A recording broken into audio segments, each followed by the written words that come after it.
మనవి according to the time, అది folklore అవ్వచ్చు, రామాయణ అవ్వచ్చు, ఇంకోటి ఏదో అవ్వచ్చు. అవసరమైతే అటు కొండ మీద కోతులు పట్టుకొచ్చి యాక్ట్ చేస్తారు ఐటమ్ సాంగ్. అక్కడ వెనకాడరు. Telugu producer will never go back at all. ఆ అమ్మాయిని పెడితే బాగుంటుంది,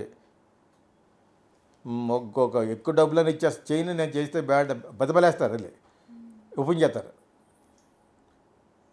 అది ఒక తెలుగులో ఉంది ఇప్పటి నుంచి కదా, ఎప్పటి నుంచో. వాళ్ళ నా అమ్మాయి కావాలి, మళ్ళీ అబ్బాయి కావాలి క్యారెక్టర్ కంటే వెళ్ళి ఏదో విధంగా సాధించుకొచ్చేస్తారు. అందుకనే మన సినిమాల్లోనే కదా మీరు మలయాళీస్ వాళ్ళందరూ యాక్ట్ చేస్తూ ఉంటారు. సో అవన్నీ ఇంతటి దరహాసం, ఇంతటి విశాలమైన హృదయం ఆ బాలీవుడ్ లేదు ఇప్పటివరకును. మరి ఉన్న వాళ్ళని చూసి మీరు ఏడకూడదు కదా. అయితే Telugu is always good and they will be crying. అలా ఏడుస్తూనే ఉన్నారు. ఏడ్చేంత మాత్రం మన వాళ్ళు ఈ ఊడింది ఏమి లేదు. మన వాళ్ళకి ఆ డిఫరెన్స్ లేదు, అక్కడి నుంచి పట్టుకొస్తారు. ఇప్పుడు మోహన్ బాబు కొడుకెళ్ళి అక్షయ్ కుమార్ పట్టుకొచ్చాడా? మనకు లేదు ఆ డిఫరెన్సెస్. వాళ్ళు కూడా స్టార్ట్ చేశారు కాబట్టి సాయి పల్లవిని సీతగా పెట్టారు. లేకపోతే ఎవడు చూడ్డు ఇక్కడ. సాయి పల్లవి లేకపోతే రామాయణం ఇక్కడ ఎవడ చూడ్డు.